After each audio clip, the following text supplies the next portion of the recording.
and you guys can start anytime you're ready. Okay. Well, we're honored to have Mary Campos here today to talk to us a little bit about her past in the Democratic Party and maybe her future as well. Mary, thank you very much for talking with us. Thank you very much for having me. Mary, we always ask people how they first became interested in politics. Was there something that kind of prompted an interest in politics in your life? I think the fact that my father and mother believed in the power of voting. And so when we became 18, our birthday present was to go down and get registered to vote. And they believed very much in the Democratic Party, so we became Democrats. Where did you grow up? Oh, I grew up here in Des Moines. I came from McAllister, Oklahoma. Oh, wow. I was 9 years old when I came here. So, and I've lived here ever since. And my parents were migrant workers. First, my dad was a coal miner. The reason we came to Iowa was because the coal mine that they worked in had a terrific explosion, and many people were killed, many people were maimed. There were African Americans, Chinese, Italians, Latinos, Caucasian. And my dad, who my mother said I took after, he was very, very sociable, and he was very interested in working people. And so CNH sent a recruiter, and that's how we got involved in this migrant work, because CNH needed people to work the beet fields in Mason City in northern Iowa. And so they loaded people on boxcars and took them that way. And after they got there, then they'd work their contract, and then, you know, most of them would be able to buy a little car. They'd drive back, go through Iowa back to Minnesota. Then in springtime, they'd come again and work in the fields, in the beet fields, or the lettuce, the tomato, the corn, the potatoes, the onions in Minnesota and Iowa.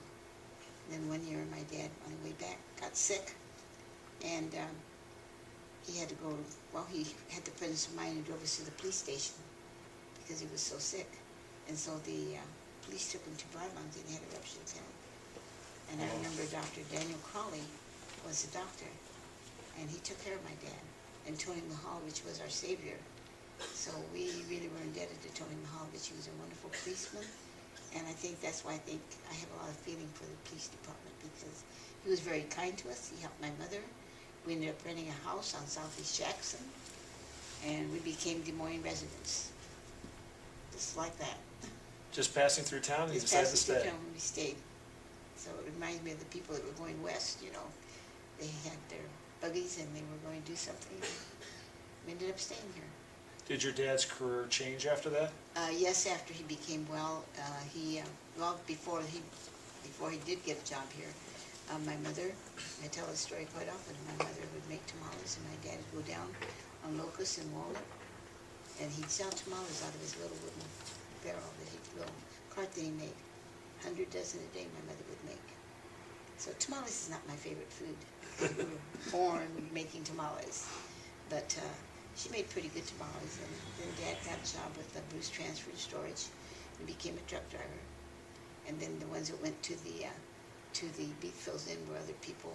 You know, we had not gone then. My brother and sister, they'd gone so much that they had to drop out of school at Lincoln because they couldn't catch up on their homework. They worked at the NYCA camp that they had right there where the ballpark is. I don't know how long you've been in Des Moines. Yeah, not that They long. had a big place there for young people to get jobs. So my sister and brother start working there, and they didn't go back to the fields. And we all finished our education, but John and Marion, that were the oldest, they didn't graduate. I was the first one to graduate out of a family of 8 here in Des Moines. What high school? I went to St. Joseph's Academy. I was one of the first Latinas out of St. Joseph's Academy. But I went to McKinley School, which is down the street from me on Southeast 6th. And I look at that sign every day because I'm 83 and that school's 100 years old. That was my grade school. McKinley, St. Anthony, and St. Joseph's. That was. So I know what you did on your 18th birthday. What did you do after high school? Well, after that, we went ahead and started talking to the Latino community, you know, that we needed to register to vote. And then the incident that happened when I graduated really made me very aware that there was racial injustice. And my mom, to give me a surprise because I'd graduated, she wanted me to go with her to California to visit my cousins that I'd never seen, you know. So we went on the bus trip, and on that there was an incident that really changed my mind. We were riding the Greyhound bus, and there was 3 African Americans two young African Americans that were in the Air Force and a young lady. She was African American. We were busy talking and having a good conversation. I was a recent high school graduate, you know, and was excited. And all of a sudden the bus stops and we're at the Texarkana line. The bus driver stops. My mother says to me in Spanish, "What's happening?" And I said, "I don't know." She said, "What are you doing?" I said, "I'm doing nothing." And my mother spoke English and Spanish, and I told her, "I'm talking to these young people." The bus driver came and said to me, "Young lady, you go back to your seat. You can no longer ride back there." Because we were crossing that line. So the blacks had to go to the backs, and the rest of us could sit up in front. That was a terrible experience for me because I had never experienced that, you know, to be demeaned in that manner. So when the bus stopped to go eat, I didn't get off the bus. And my mother got a little bit upset. I said, "No, Mother, because they can't go in the same door that we can go in." And I'm sorry I get passionate, but I can relive that all the time. That's why you see me standing up. Because I'm like our famous young lady that rode the bus, you know, and say, "You can't treat people like that." And a lot of people on the bus kind of were impressed, you know, because I was so young. But the thing is that how can you treat someone like that?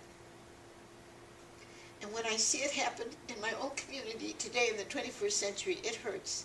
It still hurts. And I've taught my children that they cannot do that. Because this world is for all of us. The Maker didn't make people in shades and colors so that they can't get along. He made them here so that we can live like human beings. Right. And sometimes I am ashamed of my Democratic Party because I feel that we're not doing what we should be doing. You know, and I think that when I stand up and speak at my state central committees, it's because I'm really feeling about something. And I need help to get this done. And I was telling our young lady here that we are going to have a march for the immigration bill. And we have to have it. People have to stand up and be counted. Yes. These people need help, and we need to help them. I don't care who's having it, but we need to stand up and be counted. And I think that we have elected a president for the first time in the history of the United States. That is a president. He's African American. And I never thought in my life I would ever see that. But I can say to you that I believe that he's doing a good job. We need to support him. We need to support this country because when they draft young men and they go to war, they don't ask them what color you are. They take them. And you know yourself that the African American had a hard time getting into the Army because they were illiterate. They weren't able to perform. But now we have a group of young men and women that are getting educated and they can perform and they can be leaders. So I'm very much in favor of moving forward and giving everyone an opportunity, regardless of the color of their skin, their eyes, or their hair. It doesn't make any difference. They're human beings. So that's what I want from the Democratic Party. And I believe that's why I became a strong Democrat and worked with a lot of people and taught them about the process of voting. That's why this is my 20th year and I'm still teaching permanent residents to become citizens. I don't care what country they're from. As long as they've got their permanent residency, they can become, and they're eligible to become citizens. I'm willing to help them. There's no cost. I mean, I do that because I know that this is something they need to be staying in this country and be able to function. You can be a permanent resident until the day you die, but you don't get the benefits that you get until you become a citizen. And people need to understand that. And I have a lot of people, well, why can't they just become citizens? Because this country has rules and regulations, and we have to abide by the law.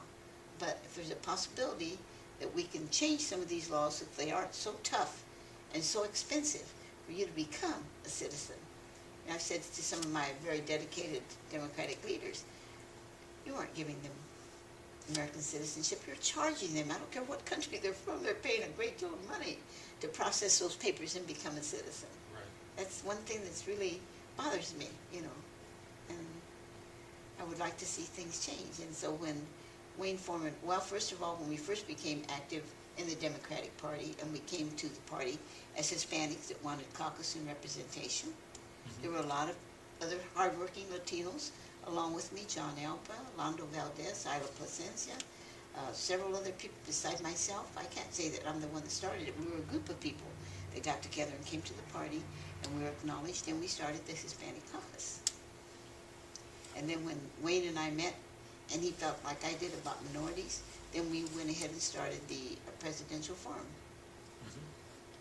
the Black and Brown Presidential Forum.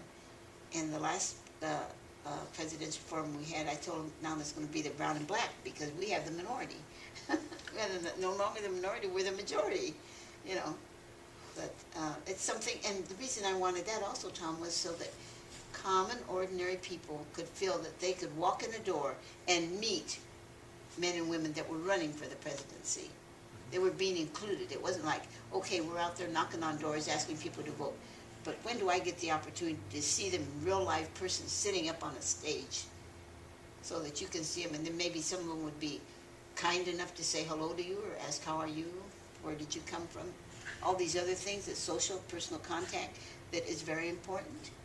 The fact that I could have them write questions and present them and be asked the questions, that's something.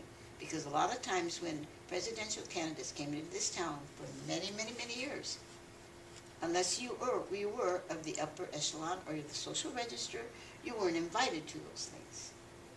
They expected us to go and vote, but we were never invited. We were never invited. At this way, we could do our own forum, and we could open the door to whoever we wanted to. And I always wanted it at North High School because of the availability of the parking lot. People could come off the freeway, any place they wanted to come, and they were welcome to come in. You had to have a ticket, but you could come in, you know, so we could have a count on numbers. But that was very important to me, and it still is very important to me that happens, you know. Because Iowa is a very important state, and we know very well that we have a lot of conservatives in this state. We know that we have people that, you know, they can't change the difference, or they don't want to accept the change. Anybody can change. It's hard to accept a change. I've had to accept a lot of changes in my life because of my growing up here and my attitudes and, you know, my work that I've done. And so I'm willing to sit down and be spoken to and try to accept a point of view and have my own input, and I can appreciate yours, and maybe we can mediate and get together and work on something that's good for the benefit of the community and of the country. And that's what we need to learn how to do. You know, we need to do that because I'm hearing over and over again that perhaps we ought to have something put out there that says you can be a senator or a representative for so many years, and after that you have to move over and let somebody else come in. We have a lot of brilliant young people that are coming up right now. Term limits? Sure, yeah. I really believe that, you know. Right. And look at Senator Harkin now. He's been there long enough, and he's going to be retiring. So we need to have someone to take his place. You know, it's just like a lot of people say I'm a legend. Yeah, I'm a legend. And I'm also a person that can get excited about things. And one of your people here in the Democratic Party said, I hope that when I get to your age, I can be as excited about politics as you can get. Yes. And so I consider that a compliment because, you know, some people say, well, they only call you when they want you, and but it's up to you to get involved. But it's up to me to make you feel like you want to be involved. Yes. And we have so many young people today, and that's why I'm proud of the act that Obama did put for the Dreamers. At least give them an opportunity, because these children have been brought here in arms. They don't know any other country. This is a country they've been raised in. And so we have to do something to try and make them at least appreciate what they have and the talents and the energy that they can give to us in the school that's taught them, and the desires that they have like anyone else, you know. So I'm very, very much for a change and a change in government. And so if we say to our senators, okay, you can be a senator for 6 years, you can be a representative for 2 years. All right, we can change that. Or else we can say you can serve 2 terms, you can't stay for 4 or 5. Right. You know, and I think that's something that this country is crying about too. Some of these people say, I don't want to vote anymore. Those people are up there and they don't want to change anything. Somebody's handling them, you know. Right. They want to stay in office. Yeah, they want to stay in office. Keep running for re-election. Keep running for re-election. And we had a phone call that was very important to us as senior citizens. And it was mentioned, like Senator Harkin did say, you know, I'm leaving, but I'm going to have a pension, I'm going to have this, and I'm going to have that. Okay, I retired, and I'm living on my pension. I'm finding it hard prices are going up for all of us. Well, that's true. And I didn't have a 401k or 20-year pension plan. I had what I put in there since I was 17 years old. And then, when I was going ready to retire at 65, which I did because I was afraid Bush was going to push it up, and I wanted to get some pension and spend a few years with my mother, because my mother had worked, and my mother didn't even start collecting her Social Security till after she was 65. She wanted to keep working, and I said, Mother, you just need to slow down. Both of us can live on what we have here, Yeah. So, I mean, that's very important. It's people that haven't got that opportunity, they're worrying about what's going to happen to them with the Medicare and the health issues, and thank God I don't have those issues, but I know a lot of good friends that do, and the money that they get, I'm surprised they can't even afford to live and buy medicines. So we need to look at a different type of health care. We need to have a Medicare that will care. We need to be able to have a way that we can live with dignity. We've got all these wonderful educated doctors and new systems, but why? Why are you going to keep me alive when I can't afford to stay alive? Right. I mean, people that haven't reached that age yet. But you do a lot of thinking as you get older, and you want to try to help provide a decent life for your mother. My mother passed away at 92, and she was in pretty good health. I mean, my mom and my sister's dead, my brother's dead. I have 2 younger sisters. I have a very strong Republican sister. She's very Republican. She ran for Republican representative in Kensington, Maryland.